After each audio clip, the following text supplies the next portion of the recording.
What's going on, everybody? Today I'm going to be showing you the best time to catch fish and how to catch them. Okay, so first we're going to start off with largemouth bass, and they love topwater in the summer. This is like the time frame that we're checking out.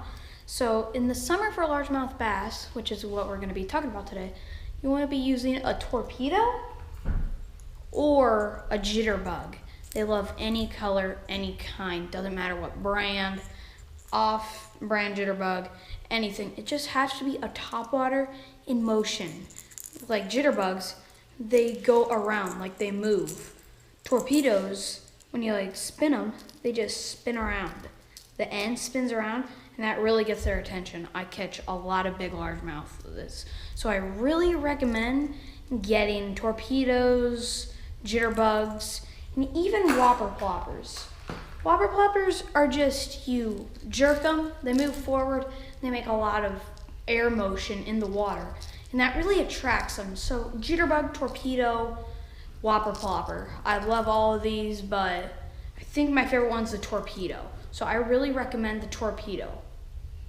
And for largemouth bass, you want to use the topwater, torpedoes, and all the other topwaters. You want to use them when it's dark, late or early morning. So that's the best time to use them. So don't be using them really midday, early afternoon, or like 10 in the morning. You want to just spread it out, either late or early. Just either of those two times work great. They pound them. It's really cool to hear the splash, really fun to reel in. I just love catching largemouth bass. So torpedo, whopper plopper, or jitterbug. Those are the best. Okay, next we're gonna do bluegill. Bluegill are pretty simple. You just don't wanna do like largemouth bass, you don't wanna do late night, early, because they can't see. Because largemouth bass, they go, but they can't see, but they can just hear it, so they really just do it on that. But bluegill, you wanna do it midday, early afternoon. You want to do it while it's bright out and they can see. And you don't want to use a hook too big. This or smaller, and then just a little worm on it, they go crazy over that. So it's really simple how to catch bluegill. Just throw a worm on and just throw it in with a small hook. Then you'll probably catch them because they're just a really easy fish. Okay, now we're at catfish. So catfish, more of an all day, but they love it at night. Anytime at night, just very late or very early. You want to use something that really has a ton of smell to it. It doesn't matter if it smells good, smells bad. If it smells bad, that's a myth that it's better when it smells bad. It just has to have a ton of smell. If it smells good, it doesn't really matter. If it smells bad, it doesn't really matter. Both the same. Just stuff with smell like this. It's just like grounded up chicken or something. You see it like bait shops, chicken liver with blood, or just something that really stinks, and that's what gets the catfish attention. You want to use a bigger hook because they have really big mouths, so you want to use a hook about this big. That's about, I'd say, 2 inches long, so you're going to want to use a bigger hook. That's just the way for catfish. You don't want to use a small hook because they have really thick skin, so the hook won't go through. So you just want to use a bigger hook. Okay, the next fish we're going to be going over is saugeye. I've went a video over saugeye, like the best baits. So go check that video out. So subscribe, like the video.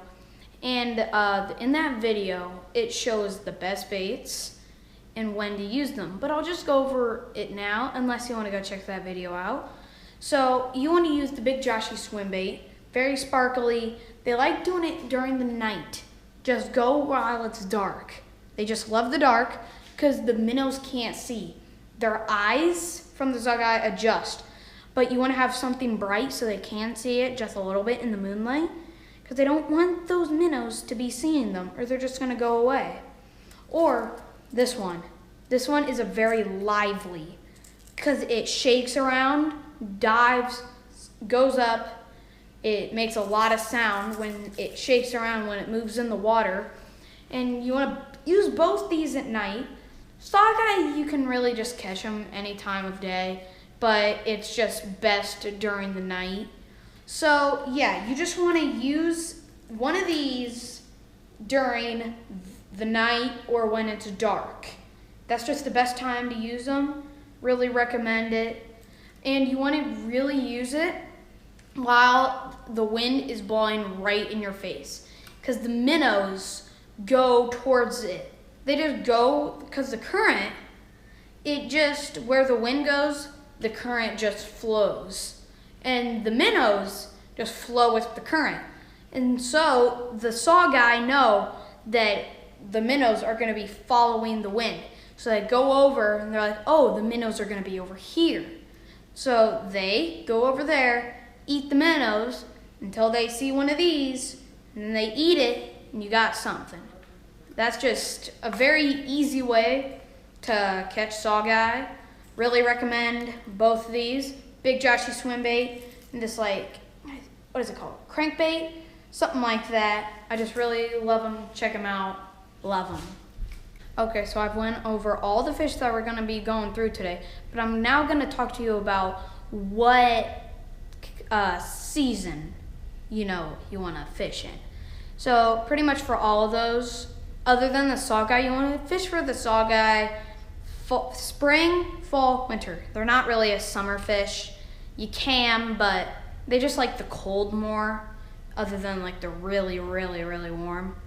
They're more of like they like the cold. That's what I'm gonna say about them. But yeah, the times really matter. You don't want to just try one spot for 20 minutes. You're like, oh, nothing's biting, we're just gonna be done.